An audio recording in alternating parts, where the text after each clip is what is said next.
This podcast is sponsored by nobody. Hey dudes, welcome to Splat from the Past, the only 80s themed horror sci-fi show where things can get totally radical. Now today I will be welcoming Kit O'Toole. Kit is a doctor. She is an author, a blogger, historian. She has written 3 books, one book about Michael Jackson, one book she co-wrote about the Beatles, called Fandom in the Beatles, and her newest book is called Songs We Were Singing, where she breaks down most of the Beatles' lesser known songs. You know, their deep cuts, album tracks, songs that people may have forgotten because they don't play them on the radio anymore. And it's going to be a great talk today. I've heard her on a couple other shows, and I like her knowledge for the Beatles, and I also like the 2 podcasts that she co-hosts, Talk More Talk and Topper Most of the Popper Most. And it's going to be a great conversation today. I'm looking forward to it. Turkey November has just been full of toe curlers, and this is no exception. I'm going to have some more toe curlers next week before Thanksgiving, and I hope all of you enjoy them. So, yeah, here is my interview with Kit O'Toole.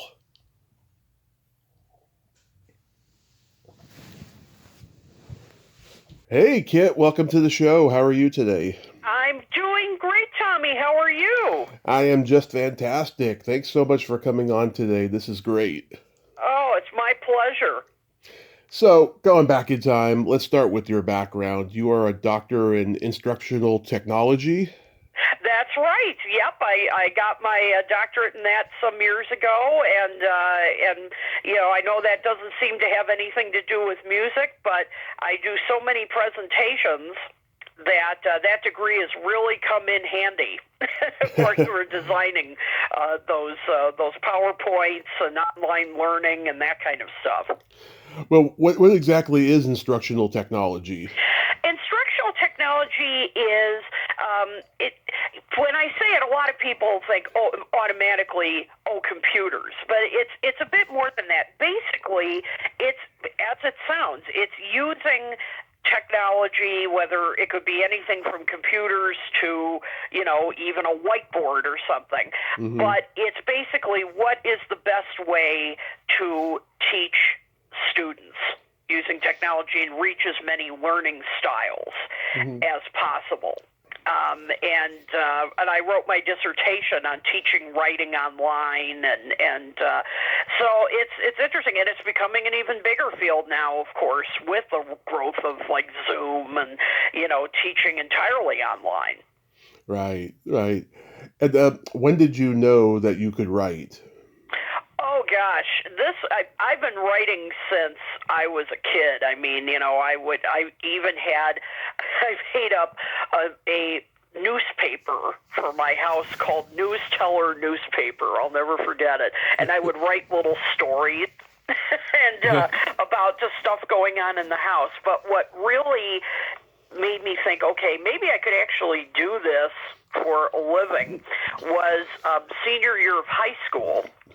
I was editor of the school paper, and I had written a concert review of Paul McCartney. Now, this is when he was on the 89-90 World Tour, and in 89, that was the first time I'd ever seen Paul live, and I was really excited. And that was his first tour in years, you can too. Imagine. And so I wrote a review not only about the show itself, but about, kind of how I was reacting to it and what a thrill it was to see him. So it's published in the paper, and like the day after the paper came out, I was walking down the hall, and this coach, who I really had little to do with. I mean, I was not an athlete, still not. And he saw me in the hall, and he said, "Hey, could I talk to you for a second?" And I thought, what's going on? Am I in trouble? What's the story? And he pulled me aside, and he said, "I had to tell you the story that you wrote in the paper about seeing Paul McCartney." He said, "Boy, that brought me back to my youth." He said, I just, I was like reliving what it was like to hear the Beatles when I was a kid, and so he was a first generation fan, and I remember after that thinking, wow, something I wrote, really like it touched this guy, and that's when I thought, maybe I should look at this. They're doing this for a living. Yeah, wow, that's so cool. Did you write for your school newspaper? I sure did. I ended up being editor-in-chief senior year. It was a lot of fun, a lot of work, but a lot of fun, and it really taught me about like streamlining my writing, in a journalistic kind of way, and obviously that certainly came in handy when I started writing books. And I'm sure you started blogging when the internet first came. Yeah, I actually didn't start seriously blogging until, I guess maybe 2008, something like that. I had just finished my doctorate, and, going through that and writing a dissertation and all, I mean, I was burned out. I was really burned out and trying to figure out where I wanted to go next. And I started a blog on LiveJournal. Excuse me, I think that's still around. And I thought, I'm going to write about music, which at that point was just my longtime hobby. And so I started writing about artists and albums that I thought deserved more attention. And to my pleasant surprise, people started reading it, and were commenting on it, and that led to a job with a site called Blog Critics, which is still around, and I would write reviews, essays, features, and all for them. And it was really through that blog that I got that job. Nice. And you're born and raised in Chicago?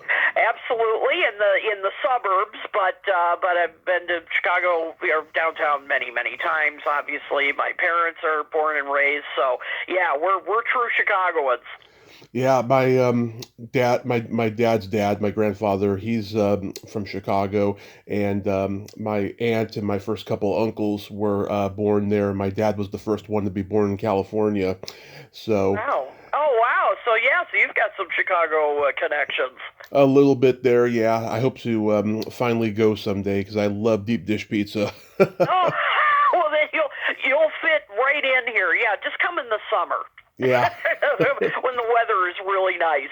They don't they don't call it the Windy City for nothing. That's right. It gets cold in the winter. So yeah, come on here in the summer. You'll love it. You can have deep dish. You can have Polish sausage. You can have all the great Italian beef. All the great Chicago foods here. Oh yeah, the Italian beef sandwiches. I've heard that those are what Chicago is really known for.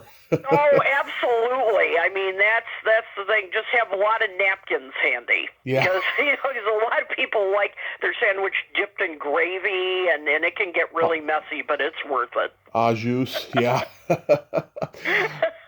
So you've written a book about Michael Jackson, and then I guess you co-wrote Fandom in the Beatles, and now this new one that you have, Songs We Were Singing, that's completely written by you, right? Yes, and actually that came out in about 2015, I think. That was the book that kind of got things rolling, believe it or not. I am hoping to come out with a new edition next year.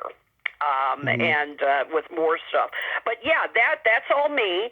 I wrote, and the Michael Jackson one was as well. But the Beatles one came out of a series of columns that I wrote for a site called Something Else Reviews, and I still write for them periodically, called Deep Beatles.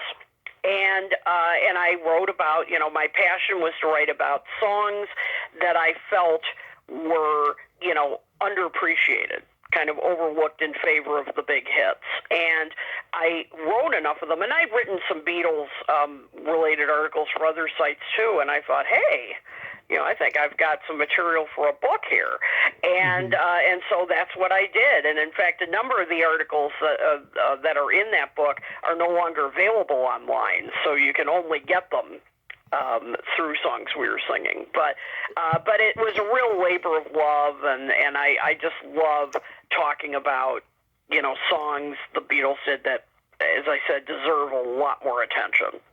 Yeah, I think it's a brilliant idea because as much as I love the big hits, I've always loved the deep cuts a little more. And I remember Paul saying on the anthology series, and I'm paraphrasing this, he said him and John used to listen to the Motown albums, and they noticed that all the deep cuts sounded like the hits, and they made it a point to make sure that their deep cuts sounded different from the hits, but every song was so good that any one of them could be a hit, you know. Yep, So they definitely. I mean, more than most groups I can think of off the top of my head. I mean, they had such a successful run of songs. I mean, really on their albums, most of the songs are of top shelf quality. I mean, any of them, as you said, could have been singles, right. and that's rare. I mean, they were not into filler tracks, of just saying, okay, we need to pad this album up, and we'll have the few hits from it, but then we're going to, we have to come up with some filler stuff, and that's what. No, they were not about fillers. They wanted every song they did to be, of top quality. Yeah, and it's funny too because I think a lot of the early deep cuts sound adjacent to the hits. Like "It Won't Be Long" sounds adjacent to "She Loves You" or "I'll Get You." Sounds like adjacent to "Please Please Me" or "Love Me Do" with the harmonica. So they had to start it somewhere. But then by the time let's say Rubber Soul comes along, every song sounds different and distinctive and stands out, and every song's better than the last. Absolutely, and you touched on a good point there that is what my book is about, which is looking at songs in their catalog that predict future hits. I mean, you as you correctly pointed out, songs that started out, using harmonica, and the harmonica would become, an essential part of a later song. And another thing that I touch on a lot in my book and in my columns and research as well is I can't think of many other bands that absorbed different musical influences like they did, and then were able to incorporate them into their own sound. I mean, they weren't just copying other artists. So, I mean, yes, of course, Little Richard and Elvis, and I mean, the expected influences. But then, they were influenced by an early form of ska called Blue Beat. Which was popular in England, and they started experimenting even in a track with kind of an outrageous track like My Name, Look Up the Number. There's a section in it where they suddenly go into this sort of reggae beat, and I Call Your Name. Earlier than that, they did that as well, and so they would incorporate all these different kinds of musical styles in their songs, but somehow managed to still make them their own.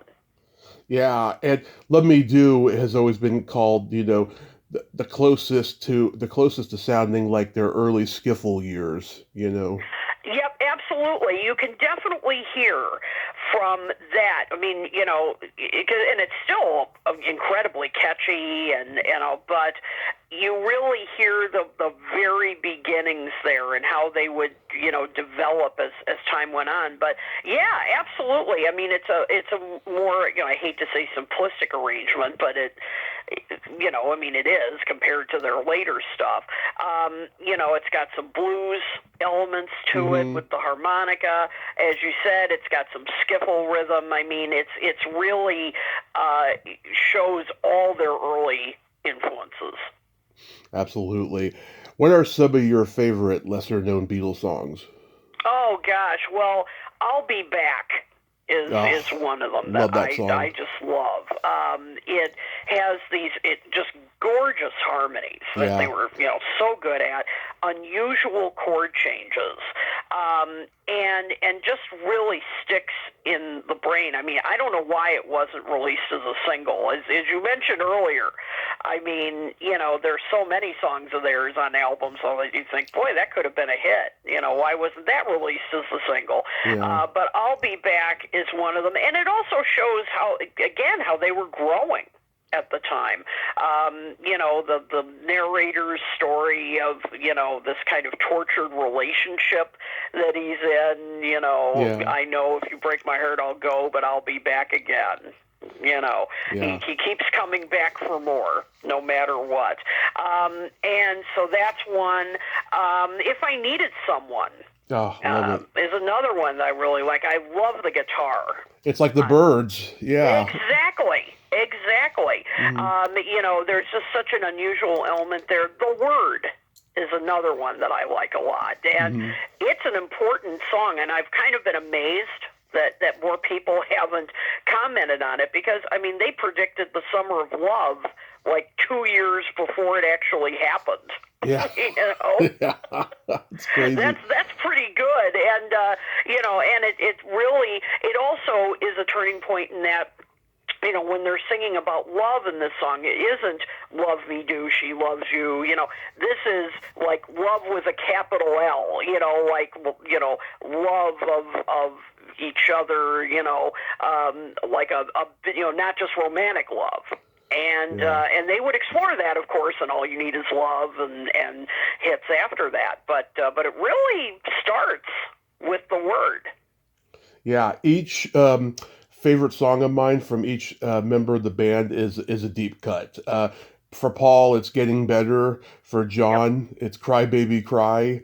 For George, Taxman, even though that's a popular one, it's not a lesser known, but it's popular. It's a popular deep cut. And then for Ringo, Don't Pass Me By. Oh man, yep. Boy, I can't really argue with any of those. I love. Yeah, "Cry Baby Cry" is definitely kind of a bluesy sort of track, and that John could do so well. And "Taxman," that is, as the kids say, a banger. I mean, it really is. It really the bass line on that is just so funky and just classic George humor. The kind of dark humor he could have. And what a way to kick off the whole Revolver album. It's track. It's so dark. You expect John to do that kind of a song. Yeah, exactly. Well, and that's the other thing that's so interesting about them is, as you know, they were originally, labeled with, George is the quiet Beatle and John is the intelligent one, Paul's the cute one, and, I mean, it's not that simple. And, Paul was for a long time known as, he was the ballad guy, and John was the rocker. And that's not really true, because they certainly did do those kinds of songs, but, Paul is also responsible for Helter Skelter. Absolutely. And John did, I think, one of the most beautiful love songs in my life. Yeah, great song. So they really do, and George was certainly capable of. I mean, he could do that dark humor, like Piggies is another example, Taxman. But then he could do something like Something. Which again is one of the great love songs. So they really defy expectations. They really didn't want to be pigeonholed into one kind of style, both as a group and individually. Yeah, on With the Beatles, George does two really good covers. He does Roll Over Beethoven and Devil in Her Heart, which is one of my absolute favorite covers they ever did. It's a great track, and George really has, and those songs kind of show it, a real love of R&B. I mean, he loved R&B, and he was good at those covers, and actually I've often said he was kind of the unsung hero in the Decca auditions. When they were auditioning for Decca before it finally, they went over to George Martin and the rest is history. They auditioned for the Decca record label, and their audition recording is fascinating to listen to because, you could tell they were nervous.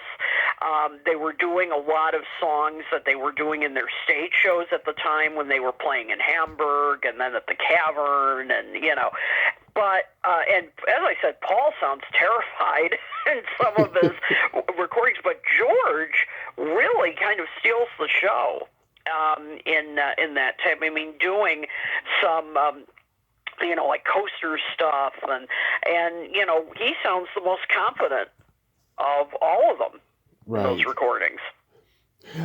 I know this is probably a hard one, but what's your favorite Beatle album? Oh gosh, yeah, that is tough because it's if you ask me on another day, it might change. But I know. At this point, I would say Revolver.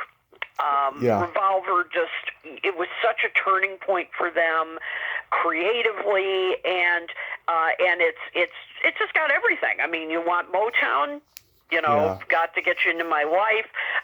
You've got, of course, incredible psychedelic cuts on there, like She Said, or Tomorrow Never Knows, one of my all-time favorite Beatles songs. It's so inventive. It's got and then Taxman, as we talked about, just a first-rate cut from George. I mean, it's got a bit of everything. Yellow Submarine. Right. For classic Ringo vocal. So it's just got everything you want, but it is so experimental at the same time. And I just think today, it sounds as fresh as it ever did, when it first came out. I know it changes every day for me. Like, I mean, the ones that I stand by are like Rubber Soul, Revolver, Sgt. Pepper's, the White Album. Even though there's only like a handful of songs that all four members played on. It's like a Beatles solo album. Almost every song is fantastic. I mean, there's some that I like more than others, of course, because it's a double album. But yeah, those are like my main ones. But I mean, I love all their albums, all of them. Yep, absolutely. Like, I've got to give a shout out to With the Beatles, because I think that, I talked about R&B earlier. To me, that's sort of the R&B album, and Ringo does some incredible drumming on that album. I mean, he's just so powerful. I mean, the drums just absolutely come through, and so that, I think that album tends to be a bit overlooked today, and I've got to give it a lot of credit. But yeah, Rubber Soul is another one that is a favorite. I mean, it's got such beautiful songs on it. Norwegian Wood, which is so inventive. And it was a turning point. It was the beginning of what I call Beatles 2.0. Yeah. Where, you could tell when they got to Rubber Soul, they're thinking, okay, we can do a lot more with our songwriting, with different instrumentation, like, including the sitar. I mean, they definitely, from that album on, thought, we need to change our songwriting, get a little more experimental, a little more philosophical, and it's an incredible album. Yeah. Yeah, I used to do their least known songs in karaoke. I would do Glass Onion, Happiness is a Warm Gun, Things We Said Today, I'll Be Back. And do you remember I Don't Want to Spoil the Party? I love that song, yeah. Yeah. My dad tried to convince my uncle for 40 years that song was real, because my uncle used to say, the Beatles didn't do a song called I Don't Want to Spoil the Party. And then around 2007, we played it for him. And then he was like, oh, wait, I remember this song now. He just couldn't remember the chorus, how it went. Yeah, that's a great deep cut. Yeah. I like that one a lot. I mean, it's great acoustic guitar there, and but that's funny. Oh yeah, that song exists. Yeah, sure. It actually made number 39 here in the U.S. on the charts. I think it was a B-side of a hit, or maybe it was an A-side, and it just went to number 39. But it did chart here. Yes, it did. But yeah, and it should have charted higher. Although I understand it didn't quite have the instant catchiness as something like I Want to Hold Your Hand. I mean, that just had hit written all over it. But there are other songs, and I love those songs where it can take a little time to get into them. I think that's what you mentioned, the White Album, and I think that is a big part of maybe why initially today it's considered one of their best albums. But, when it first came out, and for some years afterwards, it was seen as uneven, and it got a lot of criticism. And, but some of those songs are growers. Yes. They're not like instant catchy kind of hits, and that's okay. Well, it's a very dark album. They were just starting to deal with fame, and they wanted to get past the romantic themes. And you could see both on the album cover, and you can hear in the songs that they're a little fatigued from Beatlemania at that point. But there's some songs you just can't deny how great they are, And there's songs on there that I'm not too crazy about, but there's a lot of great ones that I am. It's a fantastic album. Absolutely. And I love the quote. You mentioned anthology earlier, that Paul made, in that where they address the issue of, I'm sure you've heard these debates. Should the White Album have been a double album? Yeah. Could they have pared it down and made it a really strong, just one record album? And I love Paul's response to this. He just says, "It's the Bloody Beatles White Album. Shut up." Yes, I remember him saying that. I just love that. It's just like, it is what it is. We like it that way. We think it's great. So, just stop.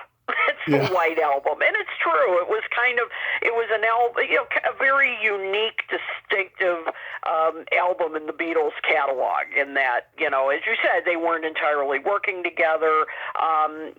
There were certainly, there was friction going on and all, but many of the songs, and I agree, there are a few that I'm not as crazy about, but most of them are excellent and show further growth. That they were still developing as songwriters and arrangers and all of that stuff. And then pretty soon after the White Album came out, every band had to have a double album. All the bands. Exactly. Yeah. Yep. You're right. They really set the standard for that. And I don't think a lot of those double albums were intentional, but it still, they set the tone for it. Yep, exactly. And as I said, really setting the tone for, experimenting more. That was not a super commercial album. It really wasn't. There were some songs on there that obviously have become classics. While My Guitar Gently Weeps, Blackbird, Back in the USSR, the list goes on and on. But there are some weird songs on there. And I'm not talking Revolution 9. That's different in many ways. I don't regularly crank that, but there's so many other songs that are just, really, I can't imagine them, writing some of these, Continuing Story of Bungalow Bill and some of those others, thinking, oh, this is going to be a smash. Yeah, no. That wasn't the point. It was them really letting their creativity flags fly and trying all different things in the studio. Every band has like goofing around tracks, and like Bungalow Bill was definitely one. Run for Your Life on Rubber Soul was, even though that song is catchy and it sounds like it's a hit, it's so dark it could not be a hit. Yeah, exactly.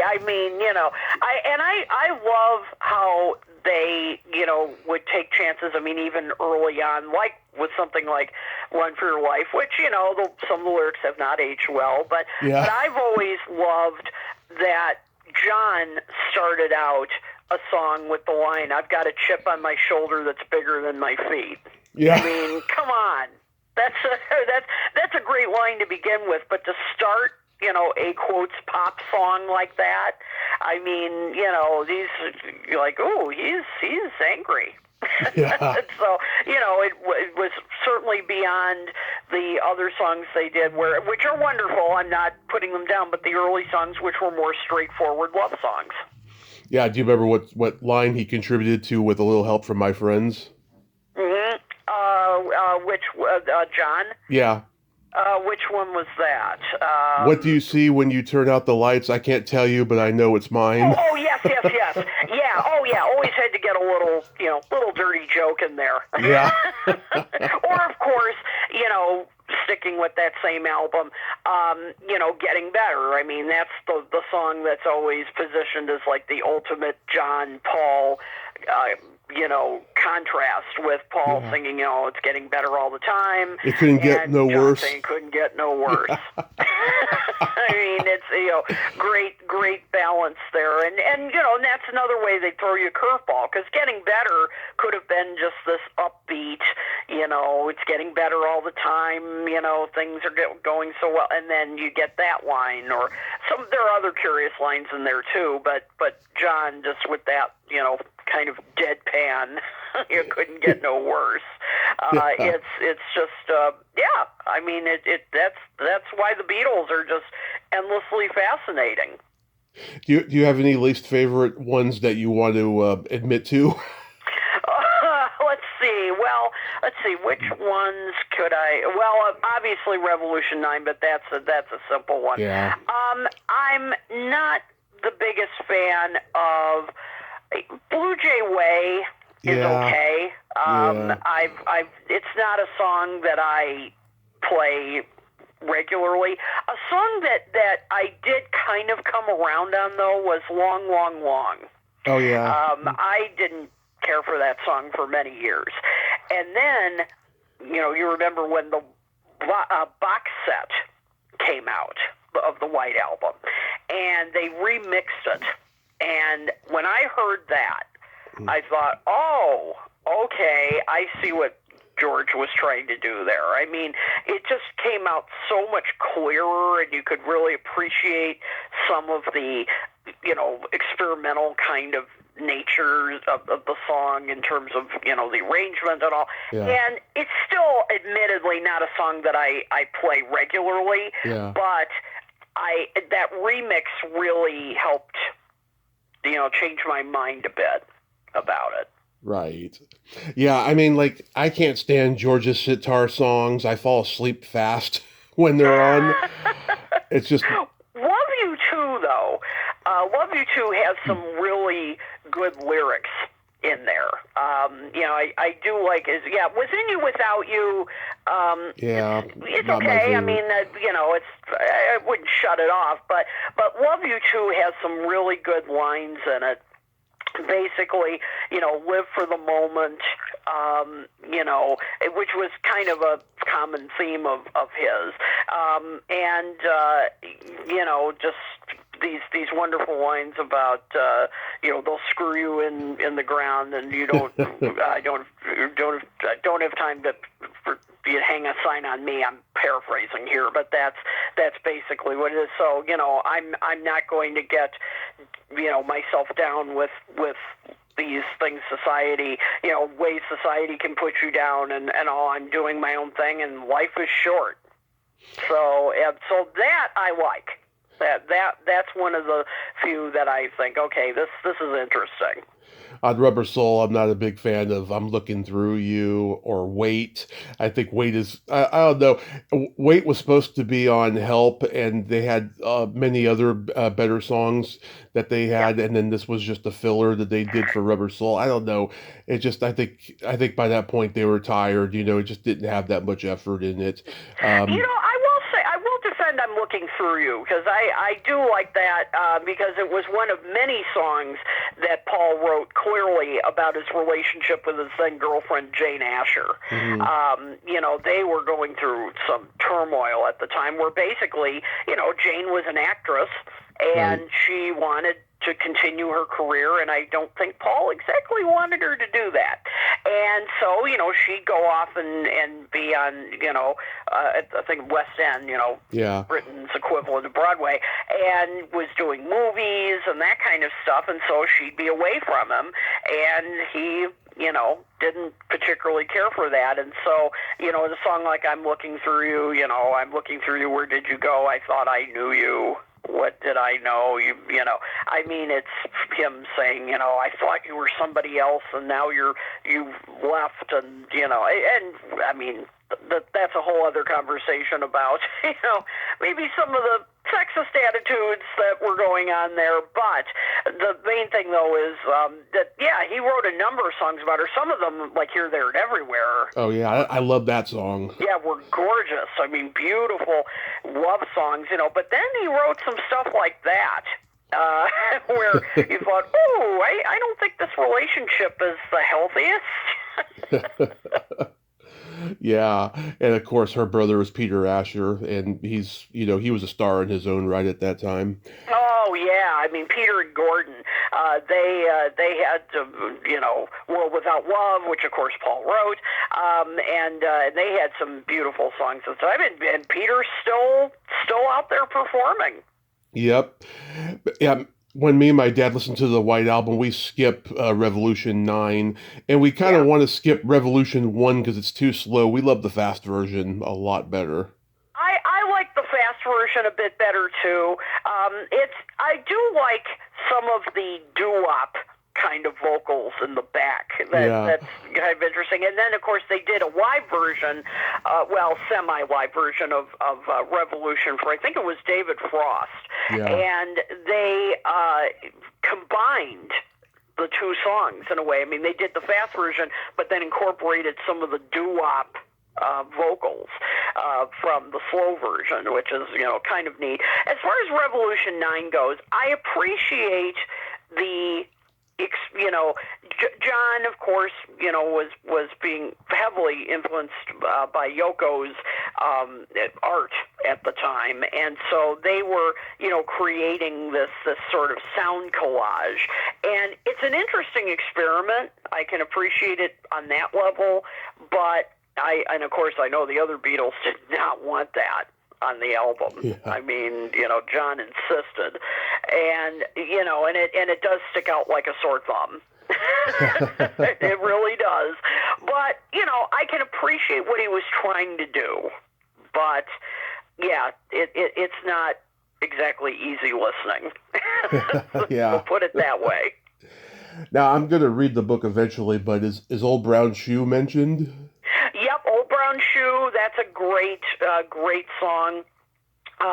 You know, it's really George. You could tell George was having so much fun with that song. I mean, in terms of the lyrics and you know, some great guitar sections in there, and he, you know, you could just tell. I mean, the way, and of course, when watching the Get Back film, you see him working on it, and he seems to be having, you know, a ball recording this. But yeah, I mean, those are the kind of songs, and believe it or not, I've had people say to me, there are no deep cut Beatles songs.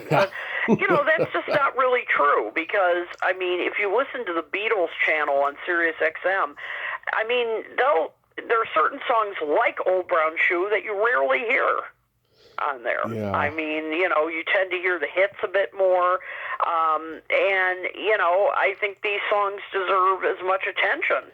But again, the deep cuts sound like the hits. You know? Yeah, and that's the thing. I think it's because, you know, all of us who are, you know, hardcore fans, I mean, these songs are so, like, part of our DNA practically, that, you know, that you forget that, no, actually, when you talk to casual fans, they don't know what these songs are.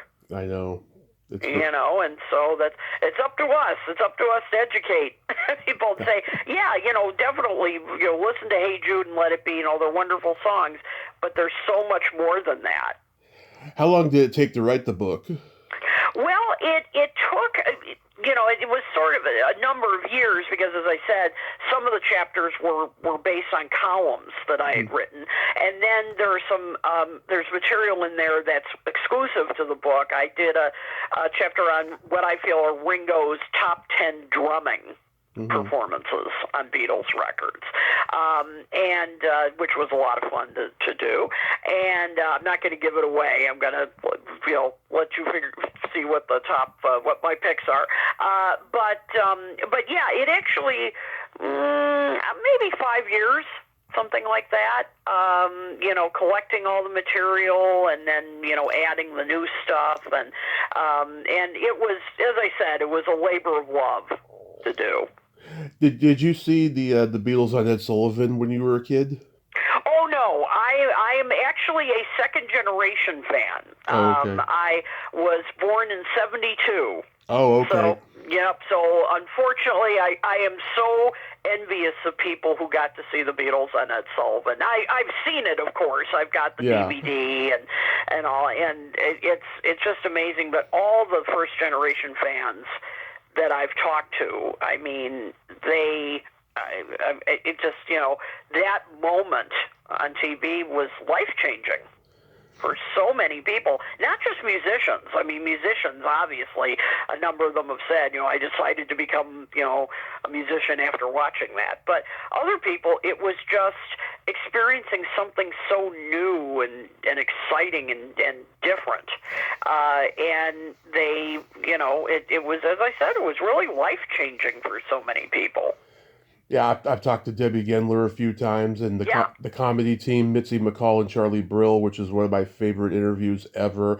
They were just so hilarious. They told me the story about backstage. They were getting Coca-Colas out of the machine, and John saw them, and then he's knocking on their door a few minutes later, and he's like, "Excuse me, I'll need a Coke for Ringo." And they didn't know who Ringo was yet. They didn't know the names of any of the guys, right?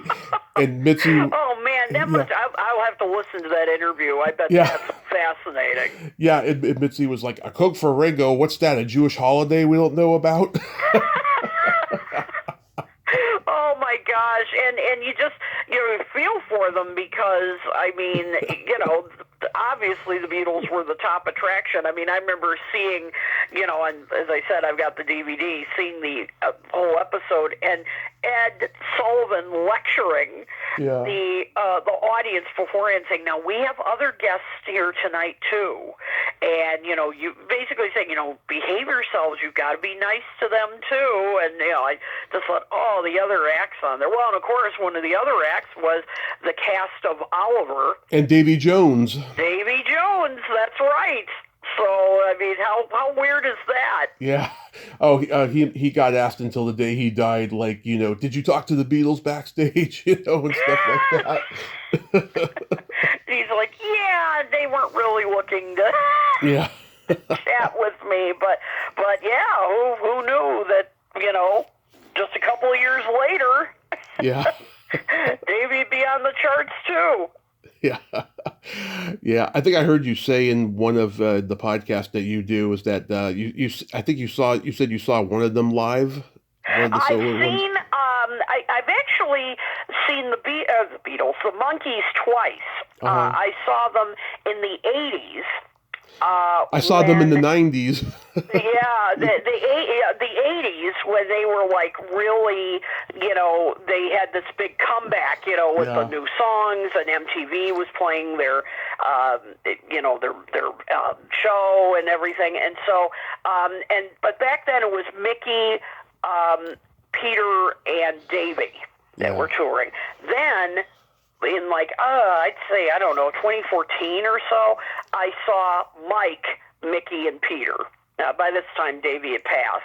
Right. And so, and that was an incredible show because they did a lot of songs from their movie Head, which I love that soundtrack. And so it was great. And then I saw Mike Nesmith as a solo performance at the Old Town School of Folk Music in Chicago, and I actually got to meet him. Mm-hmm. I went to a meet and greet because I'm a big admirer of his, and nice guy, really nice guy. I mean, really spent time with everybody, and how many times do you get to say to someone you admire, hey, I love what you do, and you influenced me. I was watching the Monkees at 4 years old on Nick at Night when I was a kid. I had a crush on Davy, and I just have always loved the Monkees. Yeah, when I saw them in '97, they were opening a San Francisco Giants game at Candlestick Park, and it was just three of them. Michael wasn't there because he went through periods where he wasn't in the band, and they got into a Cadillac and drove off the field. It was priceless. And yeah, I mean, it was great. When I saw them in the 80s, it was actually part of like a kind of a package tour that they were doing with Gary Puckett and the Union Gap, the Grassroots, and Herman's Hermits. Yeah.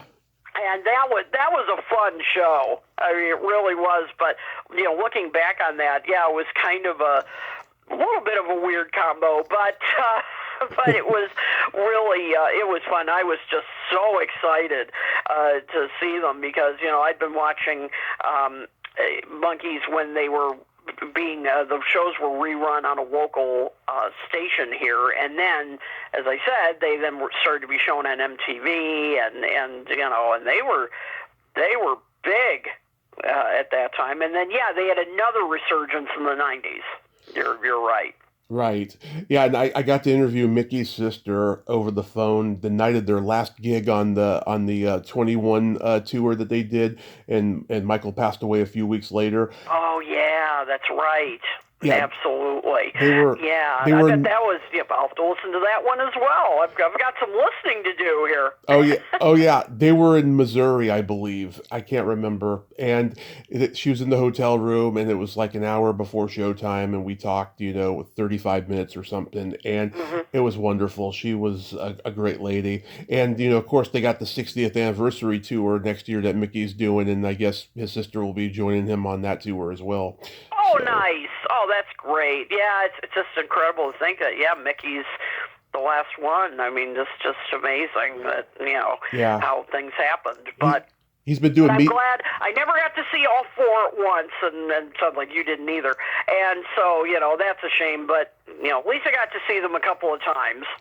Yeah, he does a lot of meet and greets these days. I hope he comes to the Bay Area and does one, because I will definitely be there in a heartbeat, because... Oh, that'd be great. I actually met him, Mickey, at a Fest for Beatles fans. He's done that a couple of times, and I've got a picture with him and all. And I mean, it was a long line to see him. So I mean, we didn't get to talk very much, but yeah, I got to meet him as well.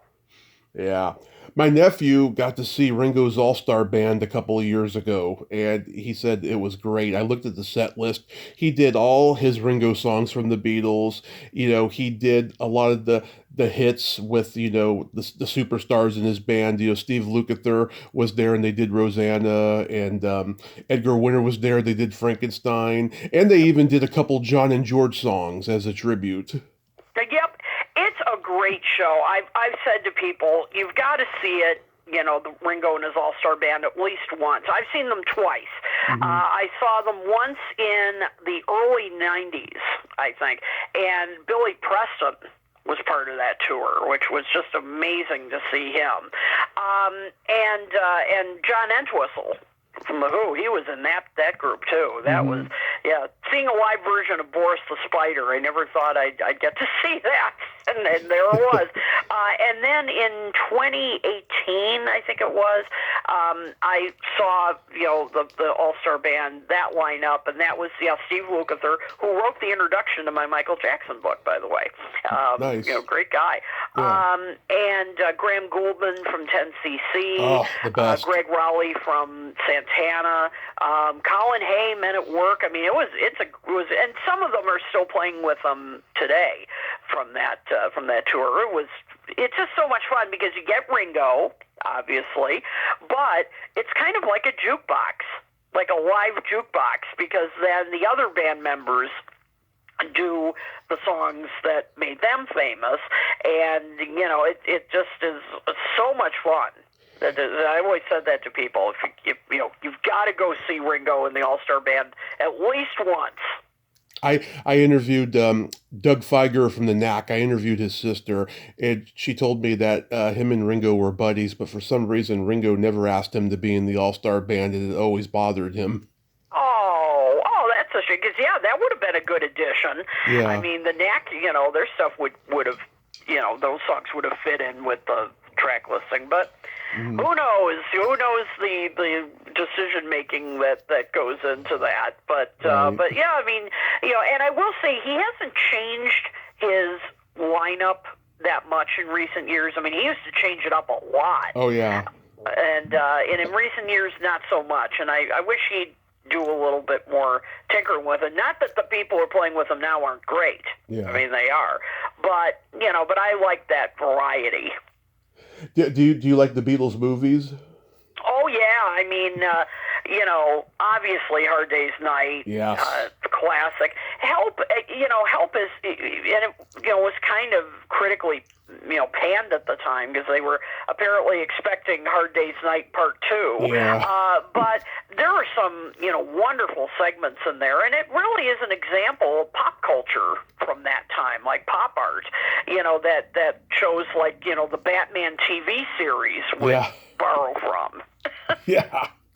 I mean, it's great stuff. And Yellow Submarine, it's funny, when you see it as an adult.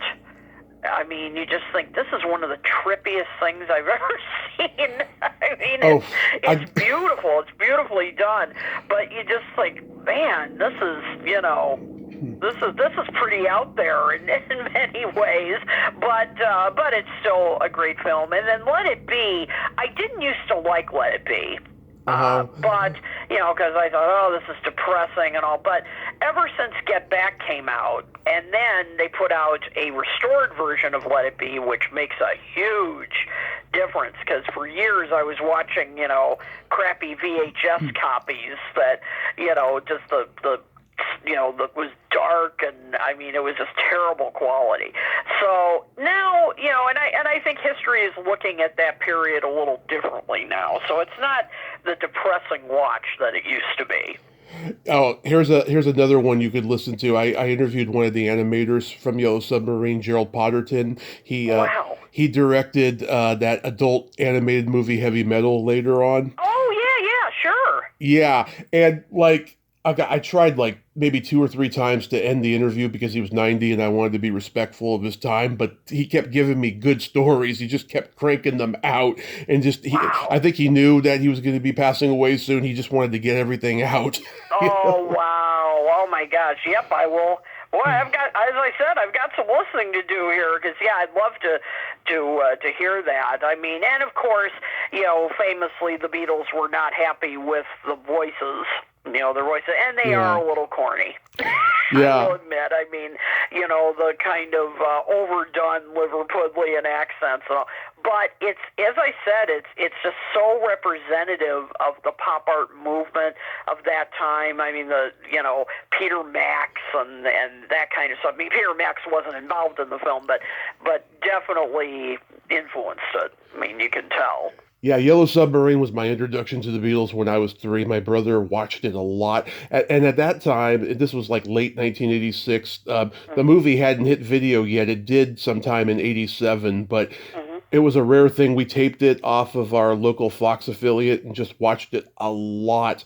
And I thought it was the coolest movie ever. And then my dad started playing me the vinyl records, and just like I became a Beatles guy that way, I think that A Hard Day's Night is a comedy masterpiece. It's like the Marx Brothers, but in British kind of humor, and my dad loves Help a little more. I think it's okay. I think it's a little cheesy and goofy, but, it's fun. Yeah, it is. It's very different from Hard Day's Night. But yeah, when you said comedy masterpiece, absolutely. I remember I've seen Hard Day's Night in the theater a couple of times. Mm-hmm. And one of the times I remember seeing it was a full house. Mm-hmm. I mean, it was a special screening, obviously. And it was different ages. People were there of all different ages. And it really struck me how people still laughed. In the right parts. I mean, the humor still lands after all these years. Right. Now, I ask everybody this. What do you think about that crazy Paul is dead myth? Oh, God. Oh, you've opened up a can of worms here. I think it's ridiculous. Me too. I mean, I have met a couple of people who believe it, and I mean, it's just so silly. And I know the whole, the clues you can find on the Sgt. Pepper cover, and I forget what song it is. I think it might be I'm the Walrus. If you play it backwards, it says Paul is dead, miss him, or maybe that was Glass Onion. I forget which. I think it was Glass Onion, yeah. I mean, come on. It's so silly. I mean, people love conspiracies, and Yeah. and I think it just sort of took off on that level. But as I said, once in a great while, you will actually meet somebody who believes it, and they're just like, "Oh, come on, this is just ridiculous." I know some female lawyer believed it. She wrote a book about it, and I heard her on a show, and she just sounded like she was just completely unstable. I mean, exactly. I know some people who have studied the phenomenon as that, not because they believe it, but because it's a kind of an example of how did this story take off, and how did it spread, and if you're looking at it from that standpoint, okay, but if you honestly believe it, yeah, that's not true to say the least. And I mean, and I think the Beatles kind of had fun with it, Yeah. with the conspiracy kind of stuff. Even with Glass Onion, the line "The Walrus was Paul," and they seemed aware that there were some crazy rumors going around, and so they thought, let's have a little fun with this. Yeah. God, I don't understand it. Who is your Beatle crush? Oh man, I guess it would have to be Paul. Same here. I mean, Yeah. again though, that can change. I mean, but probably Paul. I mean, he was the first one that I really got into in the '80s, and I actually. Talking about my Michael Jackson book, I kind of had Michael Jackson to thank for that, because during Thriller Mania, when he and Michael did the duet "The Girl Is Mine," and then the next year "Say Say Say," which I think is the better duet. I love that. I just was like, wow, Michael Jackson's working with this guy. I think I better check this guy out. My mom and I love "Say Say Say." My dad hates that song, but me and my mom love it. Yeah, Paul for me was. It's funny. I have a belly button fetish, and there's no pictures of the Beatles with their shirts off, and I want to see if they have innies or outies, and I don't know. Oh my God, that's funny. But yeah, "Say Say Say." I know some people think it's corny or whatever, but I think their voices blended so well together, and I like Paul had this kind of R&B funky side to him that Yeah. came out in that song, as well as the duet he did with Stevie Wonder, not Ebony and Ivory, but oh my gosh, look what you're doing. That's right. Yeah. Well, had a brain fart there. Well, what's that you're doing? That's what it's called. What's that you're doing from Tug of War? Right. Paul does some amazing vocals on that. Just some really, kind of funky, soulful kind of stuff. And Stevie was obviously, inspiring him to go there. And Say Say Say is a similar thing. Yeah, my dad had Tug of War on vinyl. Used to play that all the time. That's my favorite Paul solo album after Band on the Run. I just Me too. love that album. Yeah. Me too. Absolutely love Tug of War. I mean, that had Band on the Run, obviously, but Tug of War was just so beautifully done. I mean, you've got pop kind of catchy stuff of like Take It Away, and then of course you have the wonderful Here Today, which I'm glad Paul, brought back and through his concert set list, because I always thought that was a beautiful song. I'm glad he was opening his shows with Hard Day's Night for a while there, because I didn't understand why not. I mean, that's a Beatles classic just as much as the others he does. Oh, sure, absolutely. Yeah, I mean, it must be interesting to be Paul McCartney when you're going on tour, thinking, okay, what am I going to play? Because he's got so much to choose from, not obviously just from the Beatle years, but from Wings and then his solo years. I'm actually going to see him on Monday. Nice. He's playing here in Chicago. Oh, So, I can't wait to see that set list when it comes out. I just can imagine the songs he's going to be doing that night.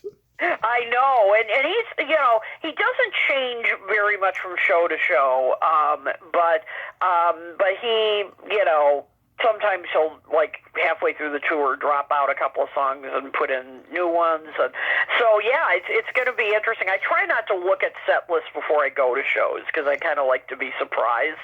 I think that's part of the fun. So, but I think I heard that he's starting out, that the first song in this tour is Help, which is kind of interesting because it's more of a John composition, but great song, obviously, but interesting that he picked that to start out with.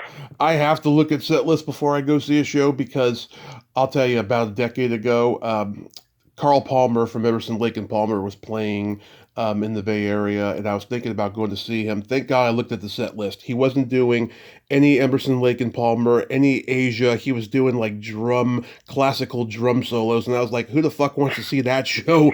So I didn't go. Oh man, yeah, that was probably a good idea that you checked that out. Yeah. I was like, God, everybody's going to be upset, you know? Yeah, I mean, wow. Yeah, that's probably a show I'd skip as well. Yeah, I'm so glad I didn't waste my time with that one. Yeah, really. Well, you never know what you're going to get. Like I've really been torn. Like in some ways, I'd love to see Van Morrison. Yeah. But the people I know have seen him have said, well, it depends what mood he's in that night. Right. You know, and I just then think, maybe I don't want to see him. Maybe He's I'll like Bruce Springsteen or Neil record. Young. They're like that too, you know? Yep, exactly. Yeah. I mean, that's the thing with Paul.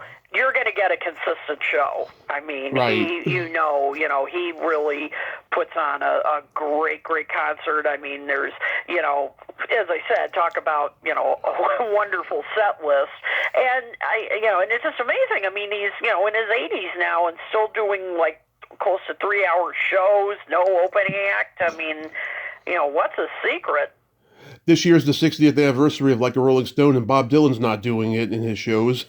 Yeah, exactly. I mean, that's another one that I've heard, people who've gone to see him. You don't quite know what you're going to get.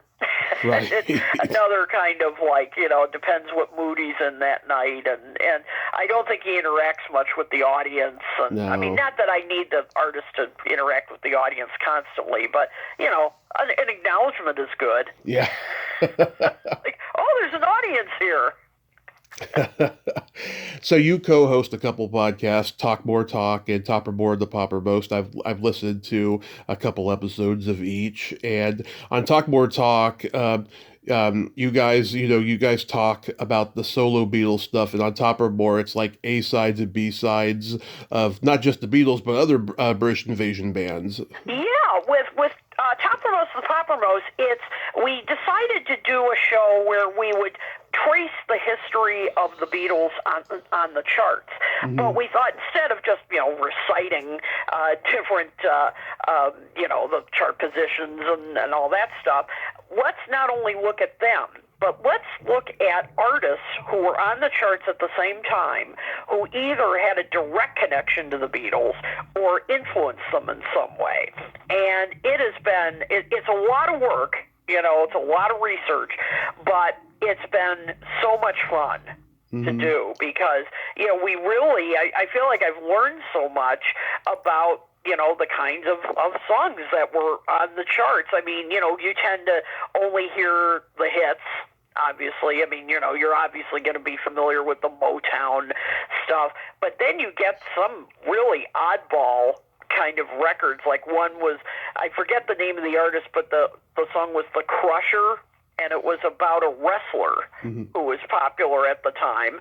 And, and it was just like this insane kind of garage rock punk kind of track. I mean, it was in like 1965, I think it was. And you're just like, what? I mean, where did this come from? So it's just a great deal of fun to do. And then Talk More Talk, as you said, that's about the solo years. We decided there are a lot of Beatles podcasts out there, but not quite as many about, the solo years, which, I mean, they had incredibly successful solo careers, and we thought more needs to be said about that, and tracing their story there. One of our favorite things to do is a feature called Another Listen, where we take like Ringo the Fourth, which is considered his worst album, and flopped commercially and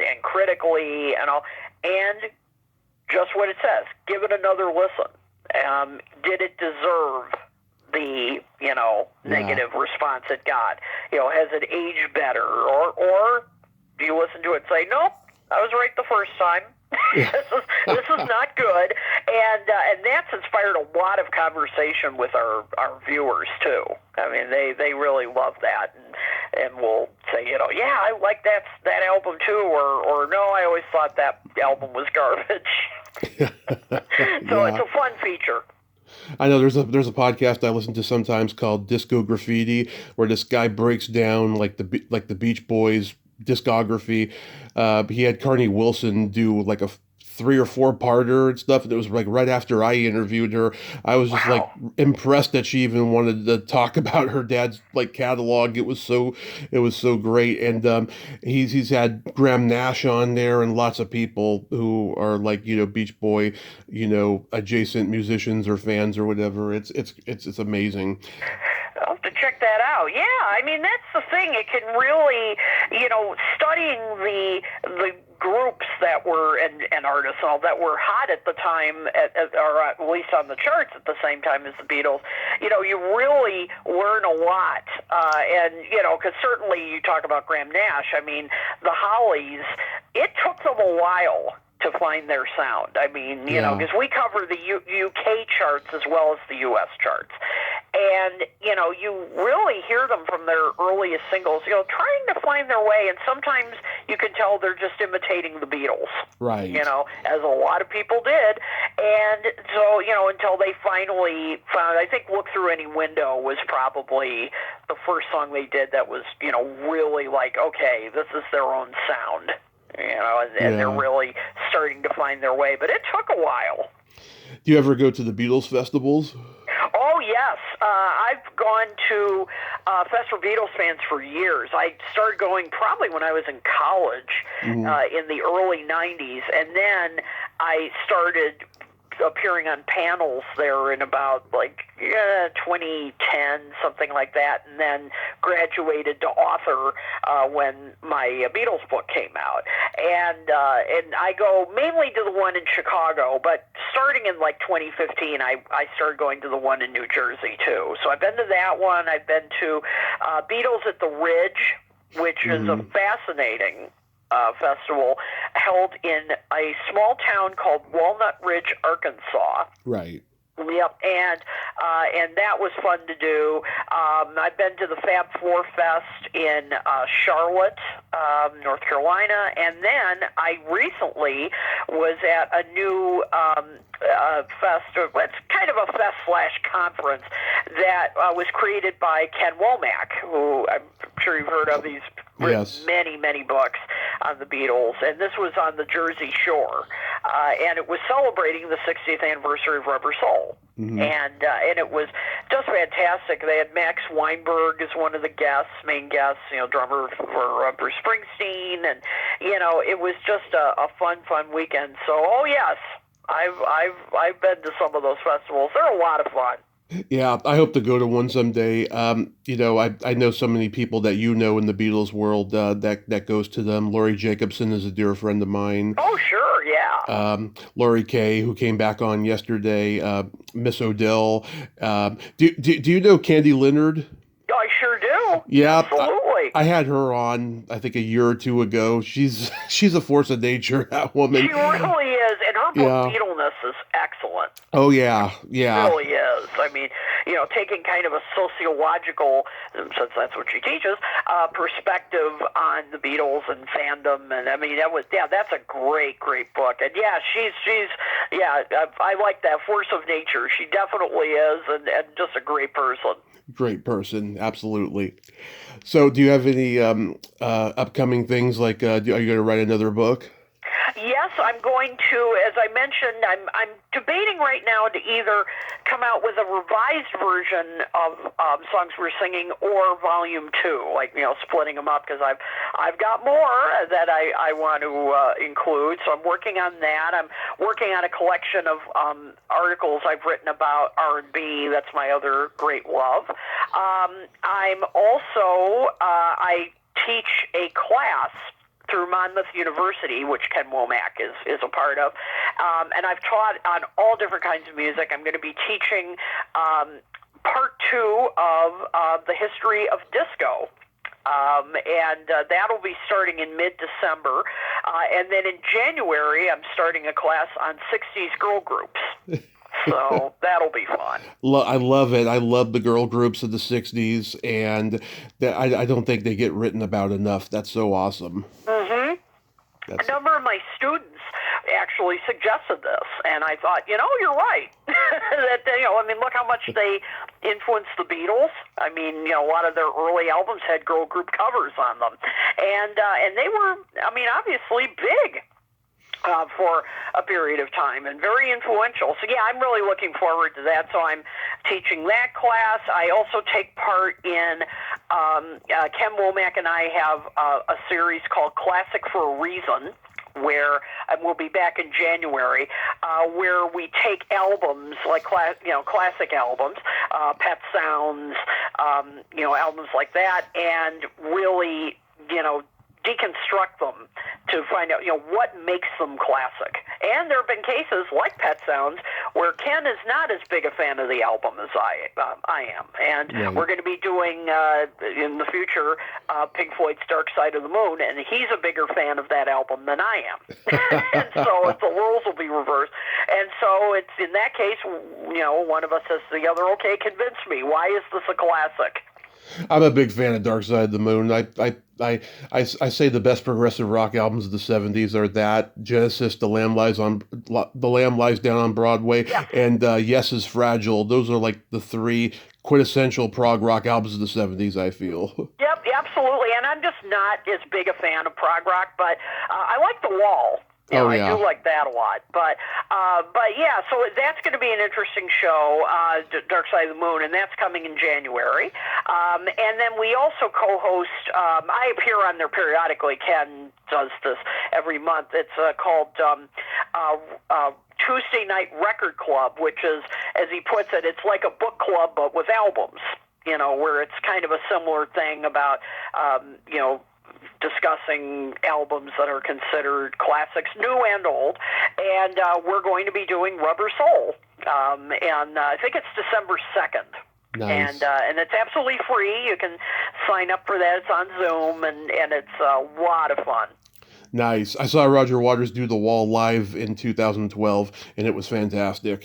Yep, absolutely. As I said, I really like that. Not so much the movie. That freaked me out. Yeah, I love the movie. That movie, that is creepy. It is. Really creepy. Well, I love creepy, so I think it's a fantastic movie. But yeah. Well, that's right. You're a horror fan. Yeah. Well, I don't consider it a horror film, but maybe horror adjacent, yes. Yeah, it's not a horror film there are no monsters in it, but it's almost more disturbing because it's psychological. Exactly. And yeah, so I'm just like, I don't know if I'm down with this. but the album is great. Yes, one of the best albums ever. Yep.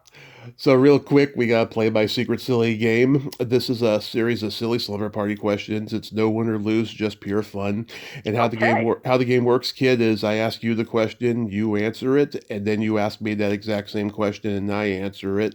And feel free to comment on the answers because they might be funny. Okay, great. I'm up for it. Kid, are you ticklish? Yes. Yes, I am, and I don't love it, but I am. How about you? Yes, very ticklish. Mm-hmm. Is your belly button an innie or an outie? It is an innie. Nice. But you get the exclusive. I've never been asked that on a podcast before. So, Yay! how about you? It is also an itty. It's Go right. Well, that's why we get along so well. it's so deep. I call it the bottomless pit. I remember I asked Candy when Candy and I were playing the game, and she says, I asked her, if she has an innie or outie. She's like, "What difference does that make?" That's Candy. Yep. Oh, she was a good sport, though. She had a lot of fun. Oh yeah. Oh, she's great. But that's funny. Because I can picture her saying that. Yeah. What color are your toenails painted? Pink. Nice. They are. Yep. Hot pink. Love it. Yep. And how about you? They are brown for Thanksgiving, and I have a clear coat to make it shiny. Nice. Oh, that sounds great. Yeah, maybe I should think about that, doing a Thanksgiving-themed pedicure. That sounds great. Yeah. What would you say is your best personality trait? Best personality trait. I think my sense of humor. I really have fun with what I do, and I try to inject humor in my classes, and I when I'm meeting somebody, I try to kind of break the ice with a little humor, and people seem to think I'm funny. Now, I'm not saying stand-up comic funny, Right. but Right. let me clarify that. Wouldn't go on tour anytime soon, but I love to laugh. So Yeah. that's a big part of it. So what's your best personality trait? Well, being that I'm a Gemini, I have empathy and I have no filter. Cool. Yes. That's great. Yes. What's your guilty pleasure? My guilty pleasure. Let's see. Well, I don't know. I'm kind of torn as to saying whether this is guilty or not, and I actually just taught a course on it. Yacht rock. I love yacht rock. I grew up on it. I think that's part of it, and I just. What can I say? I love the songs. I love the jazz influence, and the R&B, and now it's getting a little cooler. That kind of stuff was not cool, like in the *90s and early 2000s, but it's come around a bit. But yeah, I probably like yacht rock more than I should. Yeah. So how about you? Eating pizza and watching a raunchy sex comedy movie. Hey, that's not bad. No. That's great. But is it deep dish pizza? Deep dish, thin slice. I'm just like my dad. I never met a pizza I didn't like. I hear you. Yes, because that's the thing. I have to dispel this rumor. Yes, we do eat thin crust in Chicago too. We don't just eat thick crust. Oh yeah, I mean I'll eat a New York style slice. I mean it's a lot of dough, a lot of bread, but I'm half Italian on my mom's side. I don't care. I just love pizza in general. Yep. Oh, hey, what's not to like? It's great. It's the best.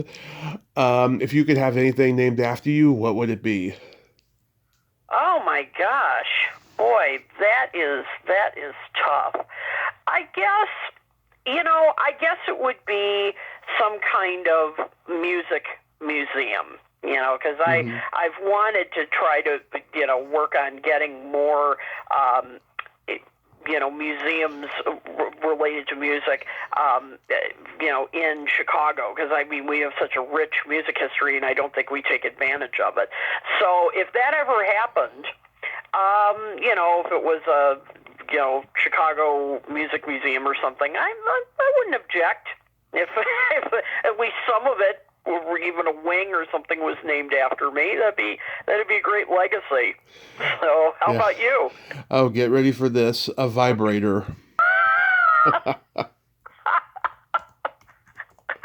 Well, that leaves a legacy. Absolutely. I would call it the Tommy Chatsy. Yeah. Oh my goodness. And then my favorite question, is there a stinky smell that just makes you gag? Oh God.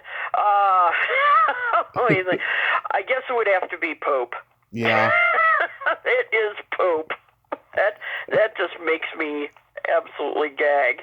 And gagging itself, you know, Yeah. vomit is terrible too. But I guess I'd have to go with poop. That just Yeah. makes me sick just thinking of it. How about you? Either farts or feet. Yeah, feet. Yeah, people take their shoes Oh off. my gosh, that's funny. Yeah, people take their shoes off, you know. It can be really nasty. I agree. Yeah. Or I should say I toured.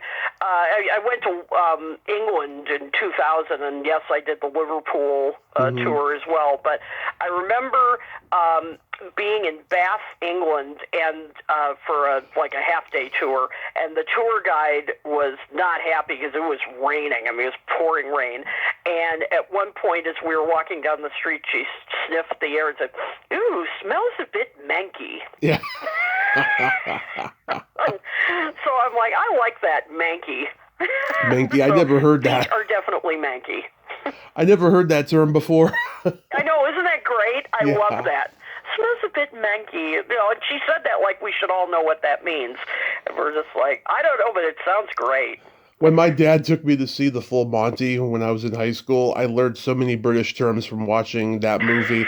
And when I got access to the internet, I started looking up all the words that I heard, and I was like, oh, that's what that means. I was like, that's cool. I know, they have some great terminology, but yeah, manky is one of my favorites. That's really, I'm like, yeah, that's exactly what it smells like. Manky. I have a couple jokes for you. Okay. What do you call a boy that doesn't masturbate? Don't know. A liar. Gosh, I was trying to get more creative with that, but no, that's true. Well, people guess, what, dead or, Dead. a loser. I don't know. And you know why tofu is like a dildo? Oh no, why? They are meat substitutes. Oh no. I'm now seeing the unfiltered part Yes. that you talk about being your strength. I now see that. Oh, this is kindergarten compared to the way I've been in the past on here, trust me. I'm sure. You're keeping it somewhat clean. Absolutely. Somewhat. You got your Beatles branding. There you go. Oh, I just adore you, Kit. Thank you so much for coming on today. Oh, Tommy, it was great. It was a lot of fun. Hey, anytime you want to talk Beatles or music, I'm there. Yes, and I will read the book, and I can't wait till the girl group book comes out. We can talk about that when it's finally ready. Mm-hmm, that'd be fun. Absolutely. Yes, and I hope you have a happy holiday season. Be safe, and I will see you on social media. Sounds great, and happy holidays to you. You too. Thank you. All right. Bye-bye. Bye-bye. Well, there you have it. Kiddo Toole, ain't she a sweetheart? Oh my God. I enjoyed every moment of that conversation. She's got a great laugh, great sense of humor. And she has a very infectious, great laugh, and I just loved hearing it. And I'm glad I could make her laugh and we could talk minutia about the Beatles and just music in general there. Oh my God, she's got a vast, wide range of knowledge of music, and that was just extraordinary. Well, until next time, this is Tommy Throwback Kovac saying there's no shame in living in the past because the present sucks. Liar, dudes!